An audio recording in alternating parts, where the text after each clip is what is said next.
6 a.m., the cell block woke the way it always did. Metal on metal, keys scraping, footsteps echoing down concrete that had learned to swallow sound. A guard paused, glanced inside cell 152, and moved on. In the dim light, a man lay in his bunk, blanket pulled high, face turned toward the wall. He looked asleep. He looked ordinary. He looked exactly how the prison expected him to look. And that was the problem. Because by the time the sun rose over San Francisco Bay, that man, along with 2 others, would no longer exist inside the walls of America's most secure prison. Alcatraz was built on a promise. No one escapes. Not because of bars or locks alone, but because of water. The bay was cold, violent, and unforgiving. The currents twisted like ropes, the rocks cut. Sharks were rumored, tides were studied, and the message was simple. Even if you beat the guards, you would never beat the sea. The men inside Alcatraz learned to live with that certainty. Some broke under it, some accepted it, and a few studied it. Frank Morris arrived on Alcatraz in January 1960, inmate number AZ1441. He was small, sharp-eyed, and quiet in a way that made guards uneasy. His file followed him like a shadow. Multiple prison escapes, intelligence tested in the top 2%, an ability to disappear that didn't feel like luck. Alcatraz wasn't punishment for Frank Morris, it was containment. 2 cells down lived brothers John and Clarence Anglin.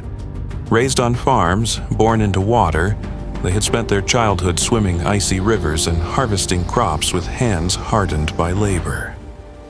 Where Frank had the mind, the Anglins had endurance. They were not troublemakers, they were not loud, they were patient. Patience is dangerous in a place built on routine. The cells were small, 5 feet wide, 9 feet long. Concrete poured decades earlier, when Alcatraz still believed in permanence. Moisture had crept into the walls over the years, salt air eating away at cement that was never meant to last forever. Behind each cell was a narrow utility corridor, unseen, unguarded, forgotten. Forgotten things are where failures hide. At 7:30 p.m., after dinner trays were collected and the cell block settled into its nightly rhythm, Frank Morris began working. A spoon, stolen, sharpened, worn thin, scraped softly against the wall behind his sink. Not fast, not hard, just enough. Every night a little more concrete turned to dust. Every night the wall weakened.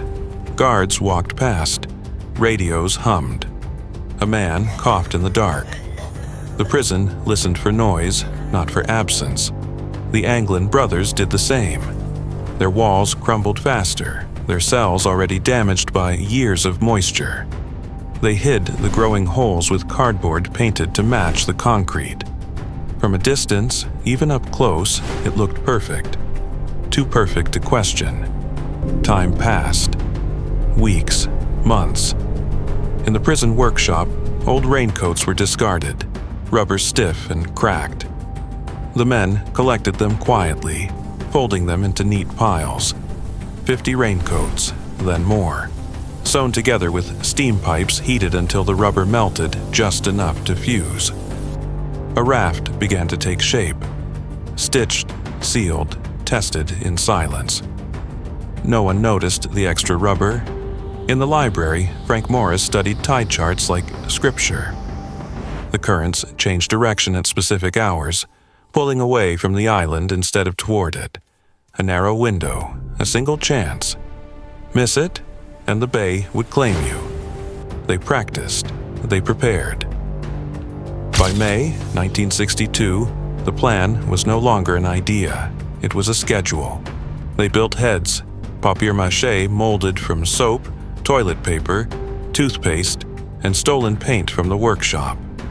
Hair came from the barbershop floor, swept up and saved strand by strand. In the low light of the cells, the faces looked real. Too real. real enough to fool a guard glancing in at 6 a.m. The night chosen was June 11, 1962. The prison settled as usual, 9:30 p.m., lights out. Silence returned, thick and heavy. Frank Morris waited. The Anglin brothers waited. Another inmate, Alan West, waited too, but his wall betrayed him, crumbling too slowly. He worked desperately, hands raw, concrete biting into skin. The hole was not big enough. Time was slipping. At 11:30 p.m., Frank pushed his fake head into place, tucking it beneath the blanket, angling it just right. He slid through the hole in the wall, into the narrow corridor behind the cells. One by one, John and Clarence followed. Alan West stayed behind, trapped by inches of concrete. They did not go back. Above them was the ceiling, an old vent, rusted, thin. Frank climbed first, squeezing upward into darkness, muscles tight, breath measured. The vent gave way with a soft crack, unheard beneath the hum of the prison. The Anglins followed, carrying the deflated raft and makeshift paddles. They emerged into the service area above the cell block. Pipes ran like veins. Dust hung in the air. No alarms, no guards. The prison slept. They climbed a vertical pipe, boots gripping metal, hands burning.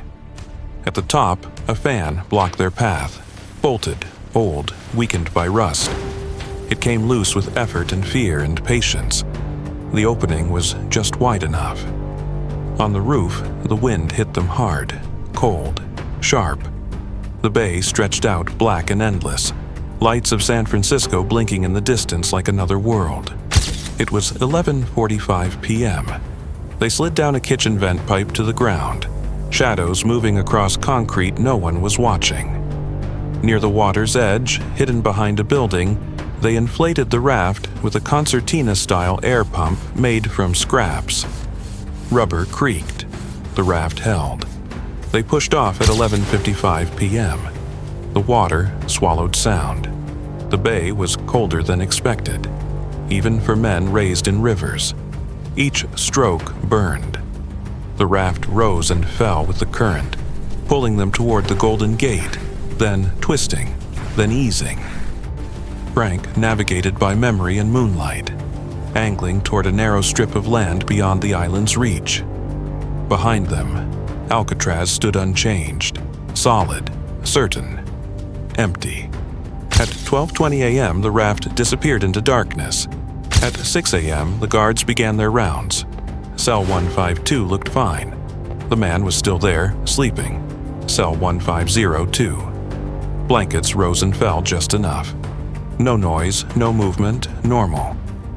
Then a guard tapped one head with his baton. It fell to the floor and shattered. The alarm came seconds later, sharp, panicked, wrong.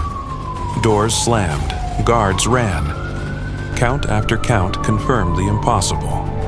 3 men were gone. Searchlights cut across the bay. Boats tore through the water. Helicopters circled. The prison locked down, furious and confused. They found the holes. They found the fake heads. They found the raft pump. They found nothing else. Days passed, then weeks. Debris surfaced, a piece of rubber, a paddle fragment, a wallet with family photos washed up miles away. Officials said what they needed to say. The men drowned. The bay won. The system held. But evidence whispered otherwise. No bodies were ever found. The tides that night had been perfect. Years later, a car was stolen in Marin County the morning after the escape. A family in Brazil received a Christmas card signed with familiar names. A photograph surfaced decades later. 2 old men standing in the sun, faces worn but alive. Alcatraz closed in 1963, less than a year after the escape. Officially, it was too expensive to maintain. Unofficially, its promise had cracked. The guards had been watching, the doors had been locked, and the prison had failed so completely, so quietly, that the escape looked fake. Like a trick, like a story. like something that couldn't possibly be real. Until you realize the most dangerous thing in any system isn't rebellion, it's routine. And somewhere beyond the cold water of San Francisco Bay, 3 men vanished into it, leaving behind nothing but questions and a prison that would never again be certain of itself.